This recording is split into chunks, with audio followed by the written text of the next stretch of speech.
여러분 안녕하세요. 이번 시간에는 지난 시간에 이어서 3차원 환경을 계속해서 다뤄보도록 하겠습니다. 그리고 지난 시간 예고했던 것처럼 이번 시간에는 3차원 공간에서 각도와 회전을 표현하는 방법에 대해서 살펴보겠습니다. 2차원에서 로테이션 매트릭스는 이렇게 만들 수 있었죠. 코사인, 마이너스 사인, 사인, 코사인으로 만들 수 있었습니다.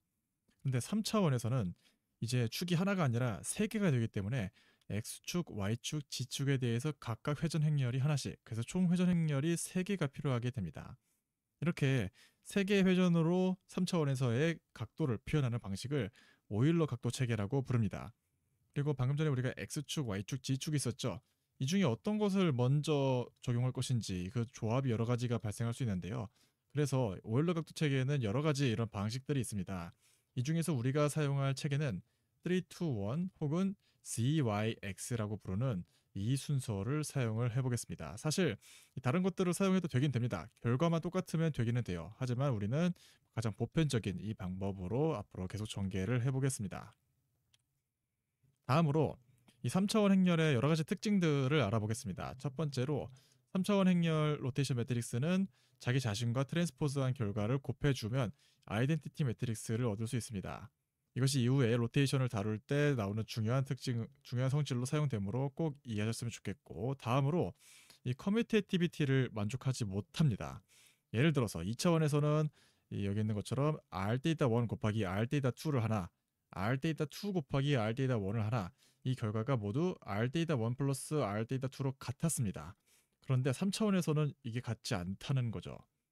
이 예시를 한번 살펴보시죠. 지금 X축, Y축 각각 90도, 90도의 회전을 주고 있습니다. 그런데 첫 번째는 X축 먼저 그 다음 Y축 이렇게 순서를 주고 있고, 두 번째는 Y축 먼저 회전을 주고 X축을 주고 있습니다. 그래서 여기서 보시다시피 초기 상태에서 X축 먼저 회전, 그래서 이 X축으로 먼저 회전을 시키고요. 그 다음 Y축으로 회전을 시키고 있습니다. 그랬을 때 이러한 결과를 얻어졌는데요. 똑같이 X축, Y축 90도는 똑같은데 이번에 Y축 먼저 회전을 줘봅시다. Y축 먼저 회전을 주고, 그래서 방향은 이쪽이겠죠. Y축 먼저 회전을 주고 그 다음에 X축 회전을 주게 되면 이렇게 되니까 회전이 이렇게 될 것입니다. 그러면 이러한 결과를 얻게 되는데, 결론적으로 X축, Y축 각각 90도의 회전을 준 것은 동일한데 최종 결과를 보니까 이 두 개가 같나요? 같지 않죠. 그래서 3차원에서는 이렇게 같은 각도를 주더라도 순서에 따라서 영향을 받습니다. 그래서 이것을 커뮤테이티비티를 만족하지 못한다라고 말할 수 있습니다. 앞으로 우리가 사용할 이 각도 체계가 GYX 각도 체계라고 했는데요. 그러면 결국 로테이션 G, 로테이션 Y, 로테이션 X 매트릭스를 다 곱해 준 것이 최종적으로 로테이션 매트릭스가 되는 것입니다. 그래서 이것을 모두 전개해 보면 이러한 식을 얻을 수 있습니다. 이 G축, Y축, X축으로 회전을 하는데, 여기서 좀 여러분들이 주의하셔야 될 점이, 이게 코사인 마이너스 사인 사인 코사인이죠. 여기도 코사인 마이너스 사인 사인 코사인인데 이 Y축 회전을 할 때 주의하셔야 될 게 코사인 마이너스 사인 사인 코사인이 아니라 코사인 사인 마이너스 사인 코사인입니다. 이 순서에만 좀 주의를 해주셨으면 좋겠습니다. 다시 본론으로 돌아와서, 그러면 DYX를 모두 로테이션 매트리스를 곱한 결과가 이러한 결과를 얻게 되는데, 여러분들은 이걸 외우실 필요가 전혀 없습니다. 네, 로봇공학자들도 이걸 외우고 다니진 않습니다. 실제로 우리가 할 때는 파이썬 코드를 사용할 것이고, 그래서 심 파일을 통해서 할 거기 때문에 여러분 외우실 필요는 전혀 없습니다. 그럼 이제 소스 코드로 가서 한번 살펴보겠습니다. 이번 시간 살펴볼 소스 코드는 lecture 17 3D rotations에 들어있고요. 첫 번째 코드는 rotation over box 3 to 1 oiler라는 코드입니다. 한번 실행부터 해보려고 하는데요. 그 전에 이 소스 코드를 보시면 X, Y, Z 각각에 대해서 회전을 조금씩 주고 있고, 처음엔 아무것도 주지 않고 두 번째는 G축에만 90도, 세 번째는 Y축, G축에 90도, 마지막으로는 X축, Y축, G축에 모두 90도씩을 주고 있습니다. 그래서 애니메이션을 한번 실행을 해보겠습니다. 지금 보시다시피 G축으로 90도, YG축으로 90도, 90도, XYG 모두 90도씩 주고 있는데요. 지금 우리가 사용하고 있는 각도 체계가 G, 잠시만요. 네, 펜이 여기 있네요. G, Y, X 각도 체계를 사용하고 있다 했죠. 그래서 그 순서대로 준 겁니다. 첫 번째로는 G축만 주고, 두 번째로는 이제 G축, Y축을 주고요. 세 번째로는 G축, Y축, X축을 준 것이죠. 그래서 여기 첫 번째를 보시면 G축으로 90도를 줬기 때문에 이렇게 90도의 오프셋을 갖는 것을 볼 수 있고, 이 상태 그대로 유지한 상태에서 Y축으로 90도만큼 돌려주면 되는 것입니다. Y축이 지금 이 초록색이기 때문에 Y축으로 90도를 돌려주게 되면 이러한 그림을 얻게 되고, 마지막으로 X축으로 또 90도를 돌려주게 되면 이렇게 돌겠죠. 그러면 마지막으로 이런 결과를 얻게 됩니다. 이 순서를 바꾸면 당연하게도 결과가 달라지겠죠. 커뮤니티 TV를 만족하지 못하니까요. 이런 것을 확인할 수 있는 코드가 일전 봤던 이 코드였고, X축, Y축 각각 90도, 90도씩 회전을 주더라도 순서를 XY로 하느냐, YX로 하느냐에 따라서 결과가 완전히 달라진다고 했습니다. 이것을 확인할 수 있는 코드가 다음 코드인 메인 커뮤니티비티라는 코드인데요. 근데 사실 코드 구현의 일전하고 똑같으니까 일단 넘어가도록 하고, 여기는 로테이션 오버 박스 321 오일러에서 주의 깊게 살펴볼 점만 하나 제가 이야기해보자면, 결국 모든 코드들이 다 애니메이트라는 함수를 실행하고 있습니다. 애니메이트라는 함수는 방금 전에 우리 그림에서 보시다시피 이 약간 보라색 색깔 직육면체를 그려준과 더불어서 X축은 빨간색, Y축은 초록색, G축은 파란색으로 그려주는 이러한 매트플롯립 코드인데요.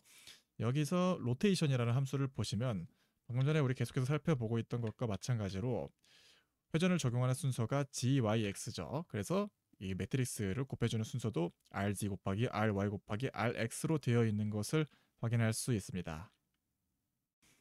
이번에는 3차원에서 각속도를 한번 살펴보겠습니다. 그런데 그 전에 몇 가지 배경 지식이 필요합니다. 하나씩 짚고 넘어가 보겠습니다. 첫 번째로 이 선속도는 사실 각속도와 벡터 R의 크로스 프로덕으로 나타낼 수 있습니다. 혹은 자코비안으로도 나타낼 수 있죠. 그래서 이것을 3차원으로 확장하면 이제 3차원이 됐으니까 두 개의 각속도와 방향 벡터 모두 3차원의 벡터가 됩니다. 그래서 벡터와 벡터 사이의 크로스 프로덕을 구해야 되는데, 그래서 아래와 같은 복잡한 식이 된단 말이죠. 그런데 이런 복잡한 식을 벡터 곱하기 벡터 연산을 행렬 곱하기 벡터 연산으로 바꿀 수 있는 방법이 있는데, 그것은 바로 이 왼쪽에 있는 벡터를 스퀘어 시메트릭 매트릭스로 치환하는 것입니다. 스퀘어 시메트릭 매트릭스가 무엇인가 라고 하면, 스퀘어 시메트릭 매트릭스는 자기 자신의 트랜스포즈와 더하면 영행렬이 되고요. 그리고 스퀘어 시메트릭 매트릭스를 만드는 방법은 첫 번째 x, y, z 이렇게 세 개의 엘리멘트가 있다고 했을 때 첫 번째 엘리멘트를 이렇게 플러스 마이너스 넣어주고, 두 번째 엘리멘트를 이렇게 집어 넣어주고, 세 번째 여기 오타가 있습니다. x가 아니라 z입니다. 이렇게 넣어주면 스퀘어 시메트릭 매트릭스를 만들 수 있습니다. 첫 번째 이러한 성질을 갖고 있고, 두 번째 스퀘어 시메트릭 매트릭스를 만든다라는 것은 두 개의 벡터의 크로스 프로덕을 행렬 곱하기 벡터 연산으로 만들 수 있다라는 특징을 갖고 있습니다. 이것을 잘 머릿속에 넣어둔 상태로 계속해서 살펴보시죠. 그리고 추가적으로 여러분들 지금 제가 3차원에서 각속도를 구하는 방법을 알려드리고 있는데, 그냥 X축 각속도, Y축, G축 각속도 구한 다음에 다 더해주면 이게 3차원 각속도 되는 거 아닌가요? 라고 생각하는 분들이 계실 겁니다. 그런데 이렇게 구하면 안 됩니다. 우리 잘 생각해보면 3차원에서 X축, Y축, G축 회전하는 거랑 같은 각도를 순서를 바꿔서 Y축, X축, G축 하는 거랑 완전히 달랐죠. 그래서 우리가 실제로 예시로도 살펴본 바 있잖아요. 그래서 이것을 커뮤테이티비티가 만족하지 못한다라고 얘기했는데, 지금 방금 제가 말한 것처럼 단순히 X, Y, G축 각속도 구해서 더하는 것이 성립을 하려면 X축 각속도, Y축 각속도, G축 각속도 구해서 더하나, Y축 구하고 X축, G축 더해서 구하나, G축, X축, Y축 구해서 더하나, 이 각속도는 모두 다 같아야 됩니다. 근데 실제로 커뮤테이티비티가 만족하지 않았죠. 그래서 이런 식으로 3차원 각속도를 구하면 안 됩니다. 그래서 이번 시간에는 제가 3차원 각속도를 구하는 두 가지 증명 방법을 제시하겠습니다. 첫 번째 방법부터 살펴보시죠. 첫 번째 방법은 여기서부터 시작을 합니다. 로테이션 매트릭스는 자기 자신과 트랜스포즈해서 곱하면 아이덴티티 매트릭스가 됐죠. 이때 이 양변을 미분한다고 생각을 해봅시다.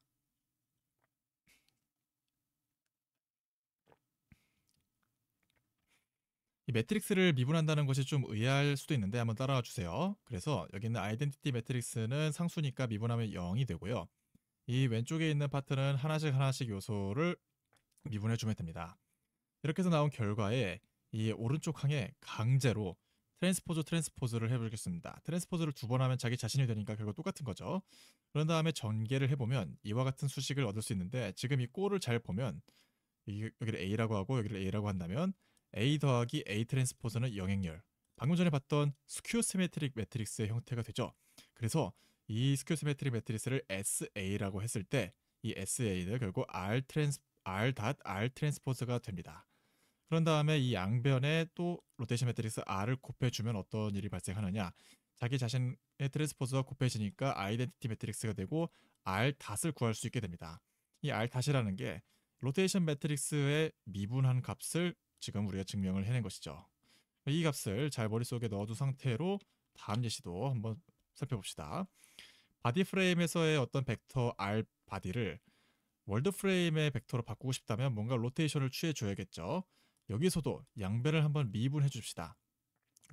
여기 왼쪽은 R 다시 되고요. 오른쪽도 하나씩 미분을 넣어주면 되는데, 여기에 들어가는 대문자 R, 소문자 RB 닷은 이 파트가 상수니까 0이 되어버립니다. 그래서 결론적으로 R 닷은 대문자 R 닷 RB라고 표현을 할 수 있습니다. 그런데 여기서 이 대문자 R 닷 방금 전에 구했었죠.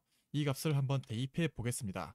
대입해서 정리를 한번 해보면 아래와 같아집니다. 근데 여기서 또 다시 대문자 R 곱하기 RB는 위에서 구했던 것 같이 처음 우리가 시작했던 결국 로테이션에서 적용된 월드 프레임에서의 벡터 R이니까 이것을 치환을 해줍니다. 그럼 다음과 같은 수식을 얻게 되는데, 지금 스퀘어 시메트리 매트리스 곱하기 벡터가 나왔죠. 이것은 곧 크로스 프로덕트로 표현할 수 있었습니다. 그래서 R 닷은 A와 R의 크로스 프로덕트라고 볼 수 있었고, 제일 처음에 우리가 봤었던 선속도는 각속도와 방향 벡터 R의 크로스 벡터로 볼 수 있었다라고 했었습니다. 지금 이 두 개를 비교해 보면 결국 어떤 방향 벡터 R의 이 한번 미분한 값은 속도라고 볼 수 있죠. 그래서 이 두 개가 같다는 겁니다. v 같고 r 같은데, 그러면 벡터 a와 벡터 오메가, 즉 각속도 벡터를 구해냈습니다. 그런데 이 a는 어디서 나왔냐 하면은 스퀘어 시메트릭 a가 r 닷 r 트랜스포즈라고 했죠. 그렇다는 것은 이 결국 오메가를 구하기 위해선 r 닷 r 트랜스포즈를 구하면 이것에 대한 힌트를 얻을 수 있구나라는 것을 알 수 있고, 그래서 실제로 계산을 한번 해보면 r 닷 r 트랜스포즈를 한번 이렇게 직접 손으로 다 전개를 해보면 최종 정리를 했을 때 스퀘어 시메트릭 이러한 수식을 얻을 수 있습니다. 그래서 지금 똑같은 스퀘어 시메트릭이 나왔고, 여기는 오메가, 여기는 이러한 값이 나왔으니까 결국 각속도 오메가는 이러한 수식이 되구나라는 증명을 첫 번째로 할 수 있습니다. 이것이 첫 번째 증명 방법입니다. 두 번째 접근 방법은 보다 직관적인 접근 방법입니다. 비록 3차원에서 커뮤테이티비티가 만족하진 않지만 지금 우리가 G, Y, X 좌표 체계를 사용하고 있기 때문에 3차원 각속도는 G축 각속도 더하기 G축 변하는 이후에 Y축 각속도 더하기 G축 변한 Y축 변하는 이후에 X축 각속도를 더해준 값과 동일합니다. 그리고 지금 제가 변환이라고 했는데, 이 변환을 모두 로테이션 매트릭스 형태로 바꿔주면 아래와 같은 결과를 얻을 수 있고요. 이 결과는 방금 전에 우리가 열심히 손으로 풀었던 것과 동일한 것을 확인할 수 있습니다. 그리고 직관적인 방법을 사용하면 비슷하게 바디 프레임의 3차원 각속도도 구할 수 있습니다. 대신에 G, Y, X가 아니라 X, Y, G 순서대로 적용해줘야 될 것이고요. 로테이션 매트릭스가 아니라 반대니까 트랜스포즈 로테이션 매트릭스를 넣어주면 되겠습니다. 이렇게 해서 직관적으로 바디 프레임 그리고 월드 프레임 3차원 각속도를 얻어냈는데, 지금 이 폼은 다 행렬이 아니라 벡터 형태로 되어 있죠. 그래서 이것을 행렬 형태로 바꾼 것이 아래의 두 개의 행렬 표현식입니다. 당연하게도 이 매트릭스로 나타냈기 때문에 인버스를 취해서 반대 연산도 취할 수 있습니다. 그래서 결국 로봇 입장에서 X축, Y축, G축의 속도만, 각속도만 알고 있게 되면 월드 프레임 그리고 바디 프레임에서의 3차원 각속도를 알게 된다는 것인데요. 근데 여기서 주의하셔야 될 것이, 제가 방금 인버스를 구한다고 했는데 이 아래에 있는 행렬에 한번 집중해 봅시다. 여기 0, 0, 0이 있기 때문에 결국 사실 이것에 인버스가 존재하기 위해서는 이 파트가 중요합니다. 이 파트에 대해서 디터미넌트를 제가 한번 직접 적어 볼게요. 코사인 파이 제곱 곱하기 코사인 테이다. 다음에 마이너스니까 플러스가 되겠죠. 플러스 사인 파이 제곱 코사인 테이다가 되는데, 지금 사인 제곱 파이랑 코사인 제곱 파이 겹치죠. 그러면 플러스니까 1이 되고 결국 코사인 테이다가 됩니다. 디터미넌트가 코사인 테이다가 되는데, 그래서 코사인 테이다가 0이 되어버리면 인버스가 존재하지 않아 버립니다. 이 상황을 바로 싱귤러 케이스라고 이야기를 합니다. 코사인 테이다가 0이 되면 실제로도 한 축이 락킹되면서 X축 혹은 Y축의 회전의 의미가 없어지게 됩니다. 이러한 상황을 방지하기 위해 또 다른 좌표 체계를 사실 로보틱스에서 많이 사용하는데 바로 코터니언이라는 좌표 체계를 많이 사용합니다. 4원소로 표현하는 각도 체계입니다. 이렇게 해서 3차원 각속도에 대해서도 한번 살펴봤는데요. 이번 시간 마지막 살펴볼 코드는 여기에 있는 Angular Velocity Python이라는 코드입니다. 이 코드는 무엇이냐면 방금 전에 우리가 살펴봤던 3차원 각속도를 직접 여러분들께서 심파이로 구현해 보는 코드입니다. 그래서 이번 강의 마치기 전에 여기 있는 코드도 한 번씩 리뷰해 보고 다음 시간 넘어가 보셨으면 좋겠습니다. 그럼 저는 다음 시간에 다시 한번 인사드리겠습니다. 감사합니다.